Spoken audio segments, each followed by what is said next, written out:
Hello बेटा, सुप्रभात। कैसे हो बच्चों? अच्छे होंगे। और बेटा हमने क्या पढ़ लिया था? हमने पढ़ लिया था भाई, हमने क्या पढ़ लिया था? हमने पढ़ लिया था शब्द भेद के शब्द के क्या क्या भेद होते हैं, कितने भेद होते हैं, पर्यायवाची और विलोम शब्द। तो ये शब्द के भेद हैं। समानार्थक शब्द, अनेकार्थी शब्द, वाक्यांश के लिए एक शब्द, ये सारे हमारे क्लियर हो गए हैं। अब आ जाते हैं ग्रामर का जो मेन पॉइंट, संज्ञा। किस पर? अगला चैप्टर है हमारा संज्ञा का। तो संज्ञा क्या कहते हैं, क्या होती है? संज्ञा किसे कहते हैं, क्या होती है? तो संज्ञा वैसे तो आप जानते हो, अच्छे से जानते हो ना, लेकिन फिर भी एक बार थोड़ा समझ लेते हैं कि संज्ञा आखिर क्या है, किसको संज्ञा कहा जाता है।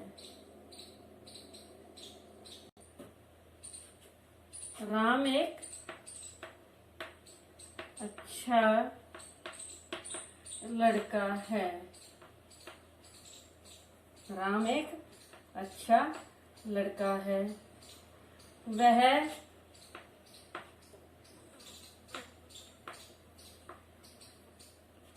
कक्षा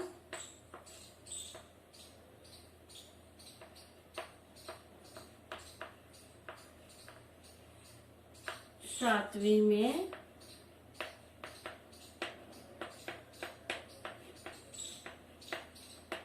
पढ़ता है।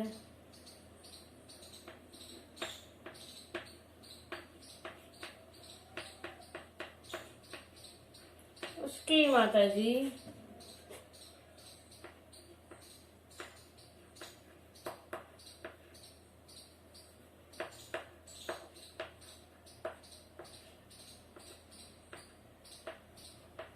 अध्यापिका हैं।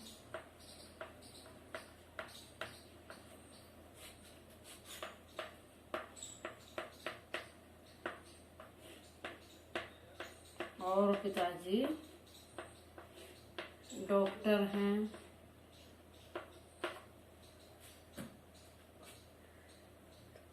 अब इसमें क्या क्या क्या लिखा, सेंटेंस लिखा मैंने वैसे ही। राम के बारे में वर्णन किया गया कि राम अच्छा लड़का है, कक्षा 7वीं में पढ़ता है, उसकी माताजी अध्यापिका हैं और पिताजी डॉक्टर हैं। तो अब ये राम अंडरलाइन कर दिया मैंने, लड़का अंडरलाइन कर दिया, फिर कक्षा और उसके बाद माताजी अध्यापिका और डॉक्टर पिताजी। तो ये कुछ ना कुछ इनसे संबंध क्या है, ये नाम है किसी भी वस्तु के, किसी भी स्थान के, किसी भी प्राणी के नाम है, किसी पद के नाम है। तो इन नाम को ही क्या बोलते हैं, इन नाम को ही क्या बोलते हैं, जो नाम है ये, इनको ही हम संज्ञा बोलते हैं। जो ये नाम है, नाम को ही संज्ञा कहा जाता है। क्या कहा जाता है? नाम को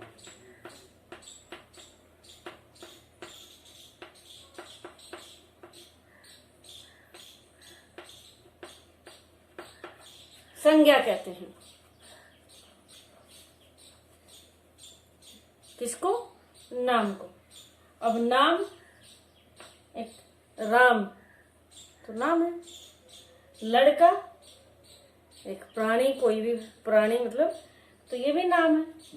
कक्षा एक स्थान का नाम, एक क्लास का नाम बताया गया, स्थान का, तो जगह का नाम बताया गया जैसे, तो ये भी नाम हो गया। और माताजी, ये भी किसी प्राणी का नाम हो गया, उसका संबंध हो गया, राम से संबंध है तो संबंध बताया गया, यानी माताजी हैं। फिर उसका संबंध, उस माताजी का पद बताया गया, माताजी का पद बताया गया है कि माताजी क्या करती हैं, जो अध्यापिका हैं। और उसके बाद पिताजी का संबंध बताया गया, और पिताजी का संबंध तो नाम से बताया वो भी, और उनके पद का नाम भी बताया गया। तो ये सारे शब्द क्या हैं? संज्ञा शब्द हैं।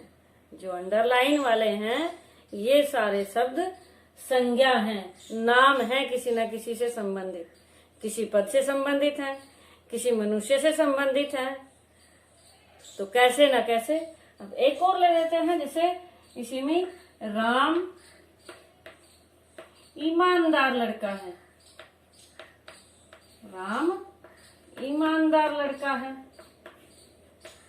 तो ये ईमानदार भी, ये ईमानदार भी, यानी इसका पद क्या है, कैसा है, उसका स्वभाव बताया गया, उसका स्वभाव बताया गया, तो उसके भाव। तो इस तरह यानी कहीं ना कहीं जो भी नाम होते हैं उन नाम को हम क्या बोलते हैं बेटा, उन नाम को हम संज्ञा बोलते हैं। क्या बोलते हैं उनको? संज्ञा बोलते हैं। तो ये संज्ञा शब्द क्या है, समझ में आया या नहीं? इसकी परिभाषा क्या है?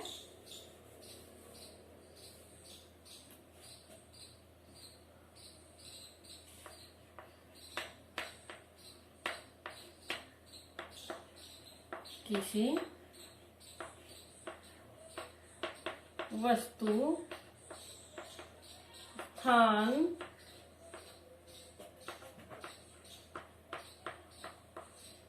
प्राणी, किसी वस्तु, स्थान, प्राणी के नाम को, प्राणी और या भाव के नाम को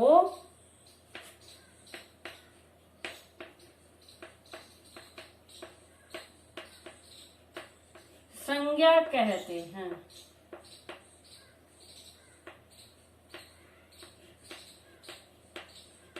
बस इतने से के बारे में इतना बताया, वो समझना था थोड़ा। तो किसी वस्तु जैसे ये बोर्ड, तो ये वस्तु है, ये चौक, ये वस्तु है। स्थान जैसे स्कूल, स्थान जैसे स्कूल का नाम, जैसे हम जहाँ रहते हैं बागपत, दिल्ली, मेरठ, तो वो स्थान हो गया। प्राणी, हम और आप, प्राणी, पशु पक्षी प्राणी, तो ये प्राणी हो गए। भाव जैसे ईमानदारी, झूठ, सत्य, जान पाते हैं क्योंकि हम बचपन से ही वही सीखते हैं कि इसको पानी कहा जाता है, इसको दूध कहा जाता है, इसको बोर्ड कहा जाता है, इसको पुस्तक कहा जाता है। ये माता जी हैं, ये दादाजी हैं, ये पिताजी हैं, ये भाई है, ये बहन है। तो ये सारे जो भी संबंध या वस्तु या कुछ भी मन के भाव हैं, तो ये सारे जो दर्शाते हैं, क्या दर्शाते हैं? ये नाम को दर्शाते हैं। उस जो रूढ़ शब्द नहीं कहा जाता, तो ये निर्धारित शब्द हो गए। ये निर्धारित शब्द ही सारे संज्ञा शब्द हैं। ये संज्ञा शब्द हैं। वो संकर शब्द हैं, या फिर वो यौगिक शब्द हैं, या फिर वो रूढ़ शब्द हैं, या फिर वो योग रूढ़ शब्द हैं। कोई भी इस तरह के कुछ भी शब्द हैं, तो वे सारे क्या होते हैं? संज्ञा शब्द होते हैं। इन्हीं से ही हमें उचित ज्ञान प्राप्त होता है। और ये ज्ञान ही, ये जानना ही, जो ये नाम जान पाते हैं, ये नाम जानना ही संज्ञा कहलाता है। अब इसके बाद संज्ञा समझ में आ गया। मैन क्या है, ये इतना बड़ा लिखने की जरूरत नहीं है। किसी वस्तु, ये आ गया, वस्तु, स्थान, प्राणी और भाव के नाम को संज्ञा कहते हैं। तो इतनी सी हमारी, ये तो मैंने समझाने के तौर पे बताया है आपको, और नहीं तो हमारी परिभाषा तो ये है, किसी वस्तु, स्थान, प्राणी या भाव के नाम को संज्ञा कहते हैं। यानी नाम को हम किसी भी, कोई भी नाम है उसको हम संज्ञा कहते हैं। अब संज्ञा के भेद मुख्य कितने होते हैं? मुख्य होते हैं 3। संज्ञा के कितने मुख्य भेद होते हैं 3।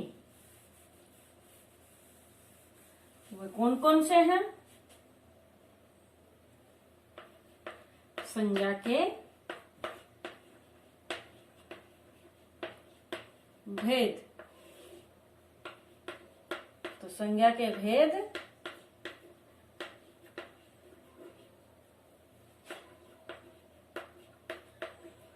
तीन होते हैं मुख्यतः। पहला व्यक्तिवाचक,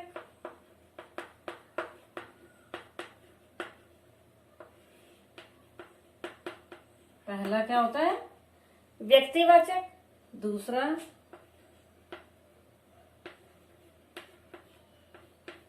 जातिवाचक और तीसरा भाववाचक। व्यक्तिवाचक संज्ञा, जातिवाचक संज्ञा और भाववाचक संज्ञा, ये हमारे 3 मुख्य भेद होते हैं। अब जातिवाचक के 2 भेद और होते हैं। जातिवाचक के 2 भेद और होते हैं। वो हमारे व्याकरणविद कोई 5 भेद बताते हैं तो कोई 3 बताते हैं। वो जातिवाचक में आ जाते हैं। जो जातिवाचक के 2 उपभेद समझिए या अलग अलग भेद, वो है जातिवाचक का द्रव्यवाचक और एक समूहवाचक। समूहवाचक संज्ञा और द्रव्यवाचक या फिर इसको पदार्थवाचक भी बोलते हैं। पदार्थवाचक संज्ञा। अब ये इनको कैसे कैसे यानी 3 भागों में या 5 भागों में जो बांटा गया है, क्यों बांटा गया है? ताकि उस संज्ञा को हम अच्छे से समझ लें कि ये इनके भेद क्यों हैं। तो ये 3 भेद है, ये पहले हम समझ लेते हैं। इनके जब ये जातिवाचक आएगा तो ये भी बता दूंगा। तो बेटा व्यक्तिवाचक संज्ञा, व्यक्तिवाचक संज्ञा होता है, व्यक्तिवाचक संज्ञा क्या होता है?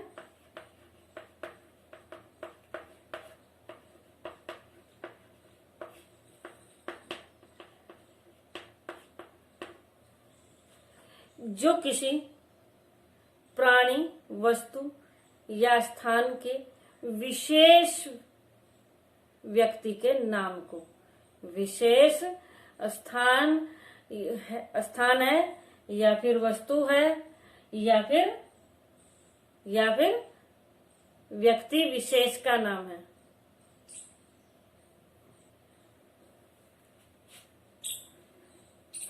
किसी विशेष व्यक्ति, वस्तु या स्थान के नाम को व्यक्तिवाचक संज्ञा कहा जाता है। व्यक्तिवाचक संज्ञा कहा जाता है या कहते हैं। जैसे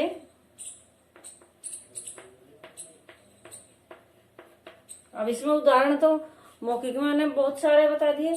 जैसे इसके पुस्तक, प्राणी, वो पुस्तक, बोर्ड, पंखा वगैरह, माताजी, पिताजी, ये सब संज्ञा के, ये संज्ञा के यानी संज्ञा थे।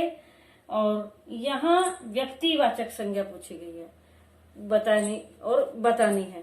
तो व्यक्तिवाचक संज्ञा में किसी विशेष व्यक्ति, वस्तु या स्थान के नाम को व्यक्तिवाचक संज्ञा कहते हैं। जैसे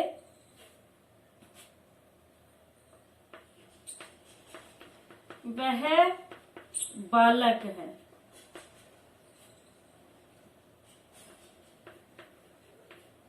राम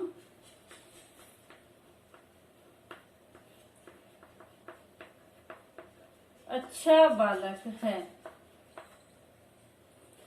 तो यहाँ ये बालक बालक, लड़का। तो यहाँ ये विशेष वस्तु का, विशेष प्राणी का नाम नहीं है, विशेष प्राणी का नाम है यहाँ राम। विशेष प्राणी का नाम राम है। तो राम एक प्राणी, एक विशेष व्यक्ति है, एक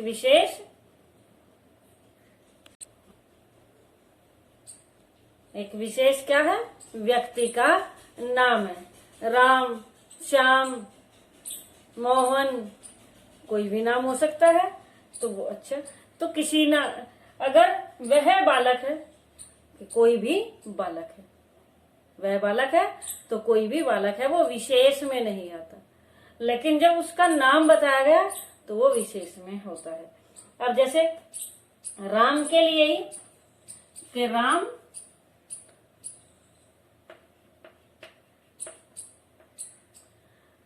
पुस्तक पढ़ता है, राम पुस्तक पढ़ता है। अब पुस्तक एक वस्तु का नाम, लेकिन कौन सी पुस्तक? अगर वो कहता राम हिंदी की पुस्तक पढ़ता है या हिंदी पढ़ता है, हिंदी एक भाषा है, हिंदी एक भाषा का नाम है, हिंदी पढ़ता है, ये भी हो सकता था। तो एक भाषा का नाम है, एक भाषा का नाम है, वह हिंदी पढ़ता है, तो ये भी संज्ञा है। क्योंकि एक भाषा का नाम है तो ये संज्ञा कौन सी? व्यक्तिवाचक संज्ञा है। क्योंकि पुस्तक कौन सी है? हिंदी की है। तो इसलिए ये भाषा एक की पुस्तक का नाम बताएगा। पुस्तक जाति में होता है, क्योंकि पुस्तक कोई भी हो सकती है, लेकिन यहाँ पुस्तक का बता दिया गया कि कौन सी पुस्तक हिंदी की पढ़ता है, तो ये व्यक्तिवाचक है। राम स्कूल में पढ़ता है, राम स्कूल में पढ़ता है। अब स्कूल में ही पढ़ते हैं और कहाँ पढ़ते हैं?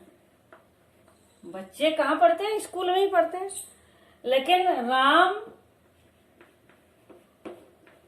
गेटवे इंटरनेशनल स्कूल में पढ़ता है, राम गेटवे इंटरनेशनल स्कूल में पढ़ता है,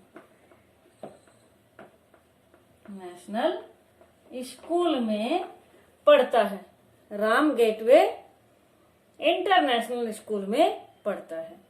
तो स्कूल का नाम बता दिया गया, गेटवे इंटरनेशनल स्कूल में पढ़ता है। तो उस स्थान का नाम बता दिया गया, उस स्थान का नाम विशेष हो गया, क्योंकि उसका नाम, उस वस्तु का नाम, निश्चित नेम बताया है कि गेटवे इंटरनेशनल है, गेटवे में पढ़ता है। तो ये व्यक्तिवाचक संज्ञा हो गया, क्योंकि उस स्थान का पर्टिकुलर नेम नहीं बताया, ऐसे नहीं बताया कि स्कूल में पढ़ता है, वो निश्चित बताया कि हाँ ये निश्चित है उस स्कूल में पढ़ता है। तो स्थान का जगह भी क्लियर हो, जगह स्थान भी हो गया। तो जातिवाचक संज्ञा प्रत्येक विशेष व्यक्ति, वस्तु, स्थान, किसी न किसी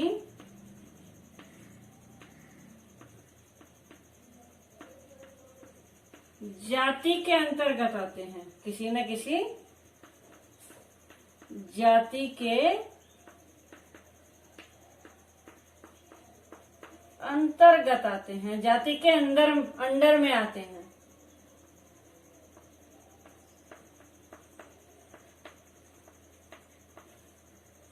जाति के अंडर में आते हैं तो उनको जातिवाचक संज्ञा कहते हैं।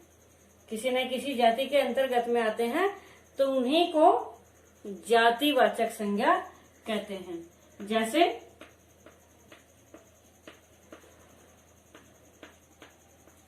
गंगा, यमुना,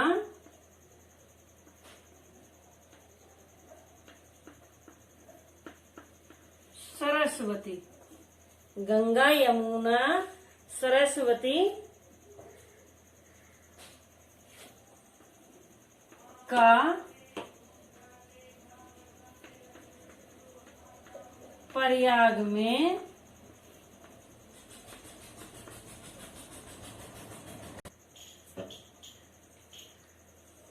में संगम होता है।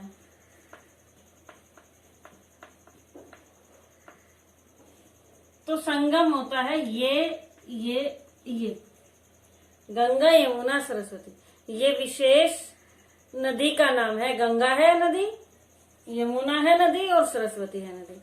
लेकिन इसकी जगह अगर ये आ जाए तीन नदियों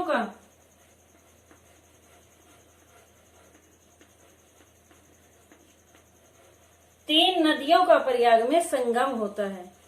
तो जो ये नदी आ गया, जो ये नदी है, तो ये नदी यानी ये सारी इसके अंतर्गत ही तो आती है, नदी के अंतर्गत आती हैं। तो नदी के अंतर्गत आती है तो इसका मतलब ये नदी जाति है। ये तो व्यक्तिवाचक संज्ञा में है, लेकिन जो नदी है वो जातिवाचक संज्ञा में आता है। ठीक है बेटा। इसी तरह मनुष्य भी,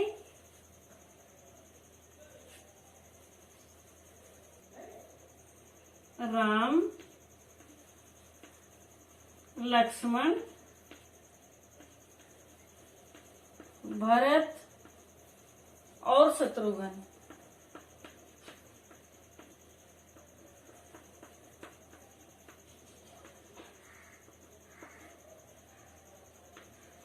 राजा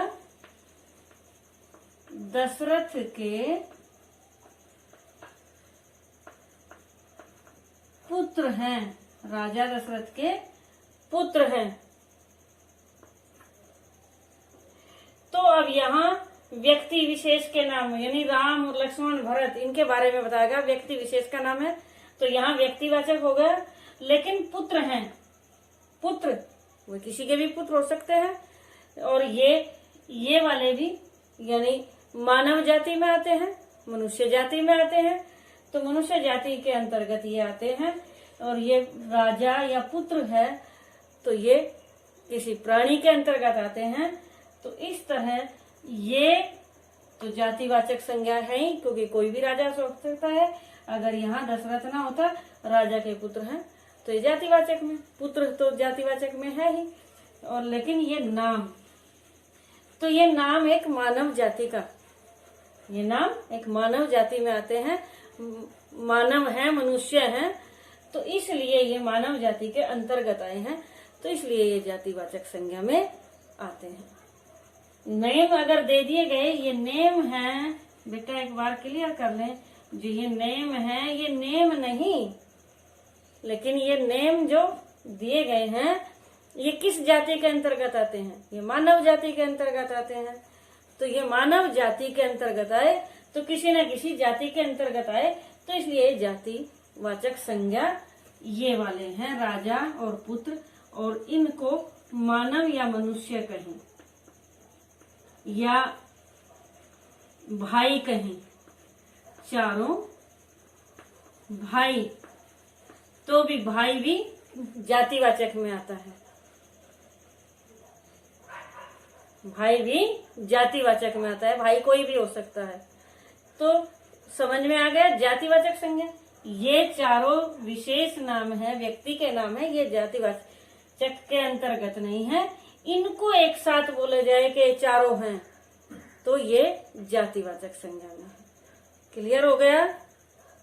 इसीलिए मैंने नाम लिखे हैं, इसीलिए इनको बताया है कि ताकि व्यक्तिवाचक संज्ञा में और जातिवाचक संज्ञा में अंतर स्पष्ट हो सके। ठीक है बेटा? तो क्या हो गया? व्यक्ति हो गया,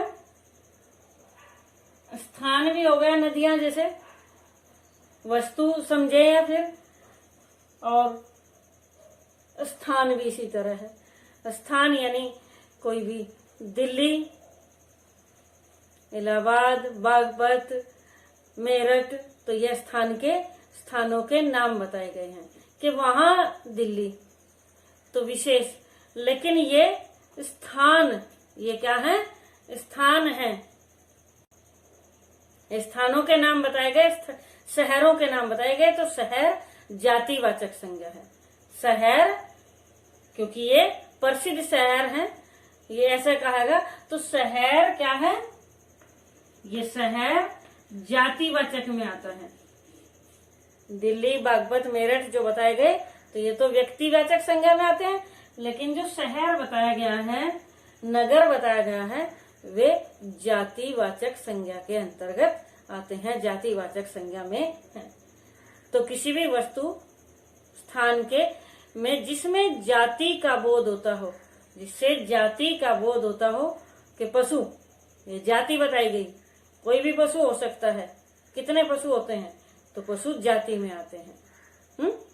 तो पुस्तक जाति में आता है। हिंदी कई में चला गया, व्यक्ति में चला गया, लेकिन जब पुस्तक है तो वो जाति में चला गया, क्योंकि पुस्तक कोई भी हो सकती है। तो जातिवाचक संज्ञा और व्यक्तिवाचक संज्ञा क्लियर हो गई। तो भाववाचक संज्ञा, जिन संज्ञा शब्दों से किसी व्यक्ति या वस्तु के गुण, किसी व्यक्ति वस्तु के गुण, धर्म, दोष या अवस्था या स्वभाव या फिर भाव होते हैं, उन आदि का बोध जिनसे होता है, वही भाववाचक संज्ञा कहलाता है। जैसे ईमानदारी एक भाव है कि उसकी ईमानदारी, बेईमानी उल्टा हो गया, उसका विलोम हो गया, लेकिन ये भी एक भाव है। वह झूठ बोलता है, झूठ भी एक भाव संज्ञा है। तो भाववाचक संज्ञा क्या होती है? किसी के वस्तु या व्यक्ति के गुण या धर्म या दोष या शील या स्वभाव या अवस्था या भाव का बोध होता है, जिनसे वो भाववाचक संज्ञा कहलाते हैं। अब जैसे स्वतंत्रता, स्वतंत्रता यानी आजादी, आजादी एक भाव है। आजादी एक क्या है? भाव है। परतंत्रता, किसी के अंडर में रहना, अधीन रहना, तो परतंत्रता। तो ये गुलामी यानी, तो ये भाव है। ये कौन सी संज्ञा है? भाववाचक संज्ञा है। मोटा आदमी है, मोटा अगर है तो तब है वो विशेषण, लेकिन मोटापे से, तो मोटापा भाव है। तो अब इनमें भाववाचक संज्ञा क्लियर हो गई, जो भाव को दर्शाते हैं। और इसकी एक विशेषता ये भी है भाववाचक संज्ञा को, कि एक विशेषता क्या?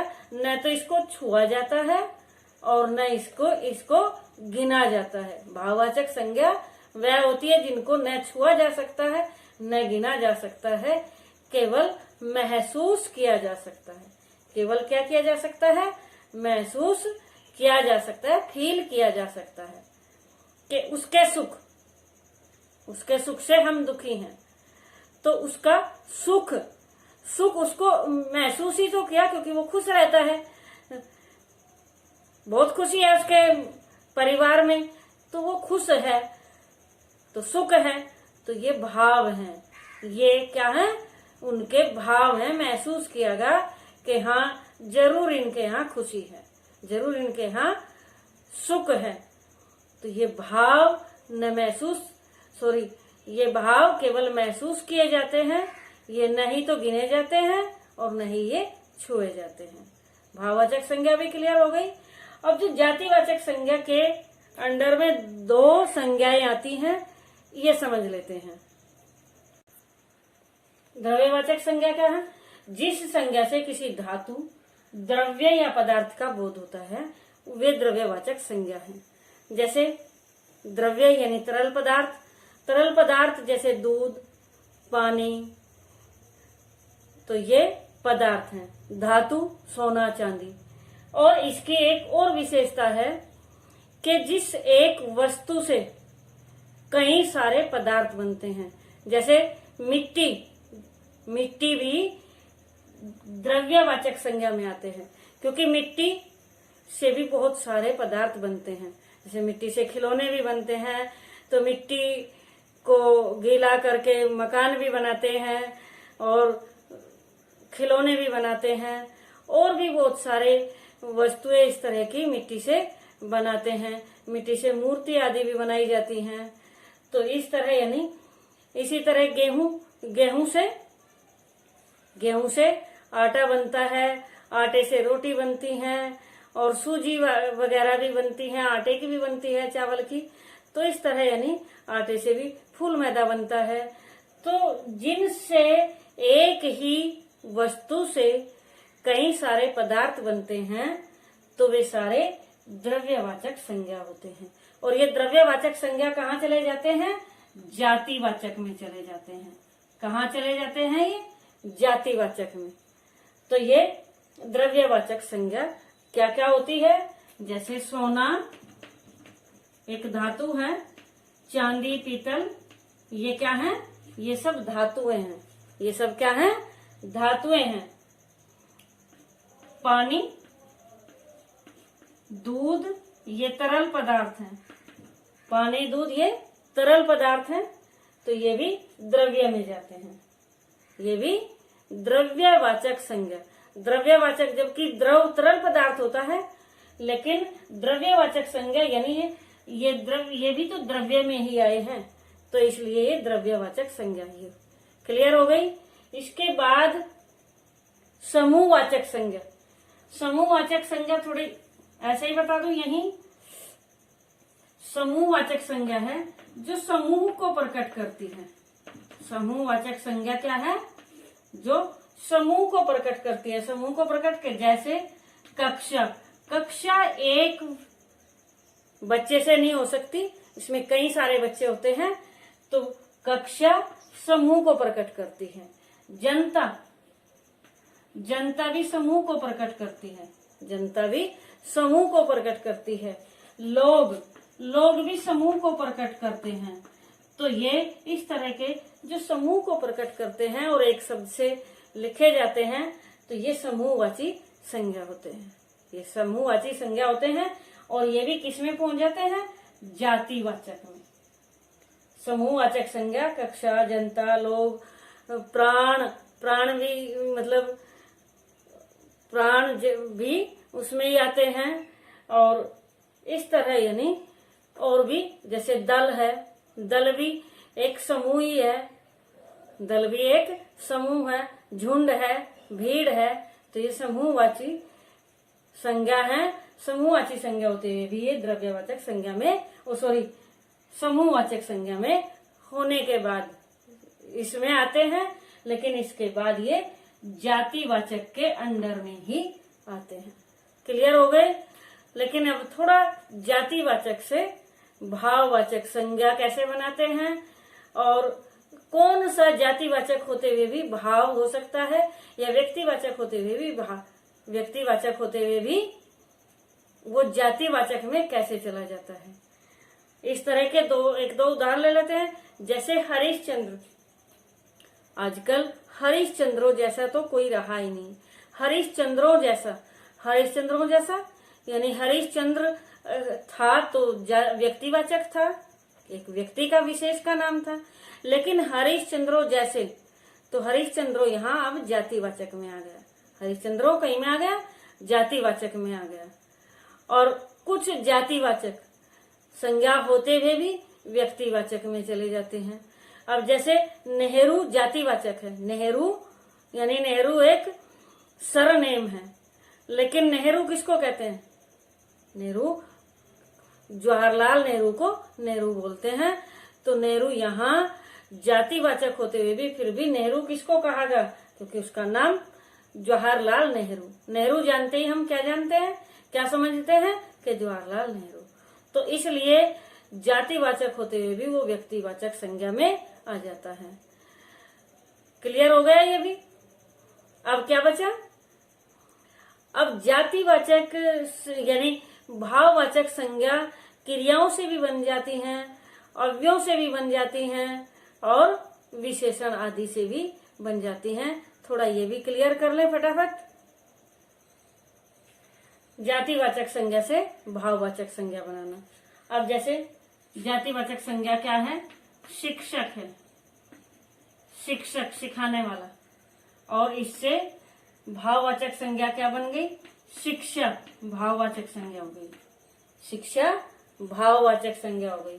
इसी तरह शत्रु जातिवाचक संज्ञा है, और शत्रु से शत्रुता ये भाववाचक संज्ञा हो गई, शत्रु से शत्रुता भाववाचक संज्ञा हो गई। तो इस तरह यानी जातिवाचक संज्ञा शब्दों से भाववाचक संज्ञा बन जाती है। क्या बन जाती है? जातिवाचक से भाववाचक संज्ञा। अब जैसे बालक का बालपन, बालक का बालपन, ये बालक यानी बच्चा है, और बालक का बालपन, बालपन क्या है? भाववाचक संज्ञा है, बालपन भाववाचक संज्ञा है। विद्वान विद्वता, विद्वान विद्वान भाव जातिवाचक संज्ञा है, लेकिन उसके बाद ता इसमें लगा दिया विद्वता, तो हो गई भाववाचक संज्ञा।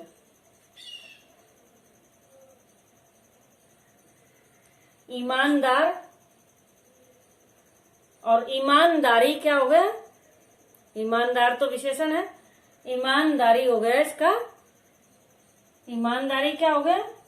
सॉरी, ईमानदार विशेषण में जाता है, ईमानदार विशेषण में जाता है, सॉरी मैंने इसमें बता दिया। तो इसमें नहीं, यानी जो जातिवाचक संज्ञा उनसे भाववाचक संज्ञा बनती है। जैसे शिक्षक का शिक्षा हो गया, शत्रु का शत्रुता हो गया, बालक का बालपन हो गया। इसी तरह और भी एक दो शब्द, बच्चा का बचपन हो जाएगा, बच्चा का बचपन हो जाएगा। दानव का दानवता हो जाएगा, दानव का दानवता हो जाएगा। पंडित का पांडित्य हो जाएगा। पुरुष का पुरुषत्व हो जाएगा। ये भाववाचक संज्ञा ये हो गई। अब सर्वनामों से भाववाचक संज्ञा, अब सर्वनामों से, हाँ, तो सर्वनामों से जैसे अपना अपनत्व, तुम तुम्हारा, तो ये भाववाचक संज्ञा हो जाती हैं। विशेषणों से भाववाचक संज्ञा, विशेषण जैसे मीठा, खट्टा, गरम, ठंडा, तो इनसे भाववाचक संज्ञा जैसे मीठा का मिठास, खट्टा का खटास, गरम का गर्मी, ठंडा का ठंडाई, तो ये विशेषण से भाववाचक संज्ञा हुई। अब इसके बाद क्रियाओं से भाववाचक संज्ञा, क्रियाओं से भाववाचक संज्ञा जैसे थकना, तो थकावट भाववाचक संज्ञा हो गई। और खेलना, खेल भाववाचक संज्ञा हो गई। और इसी तरह हारना, हार भाववाचक संज्ञा हो गई। ओके बेटा, थैंक यू।